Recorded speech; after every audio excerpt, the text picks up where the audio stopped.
మహారాజు కానీ మామా నిన్ను కోరుకుని నేనేమిస్తాను, నన్ను కోరుకుని నేనే పోతాను. ఆమె కింద ఏం పని చేయమన్నా అదే పని చేసుకుంటూ వస్తాను.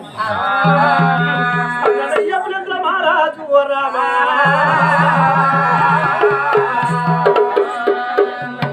అనే వరకు మరి భర్తలు మాట ఎత్తియాలి, మరి భార్య మాట మరి అవును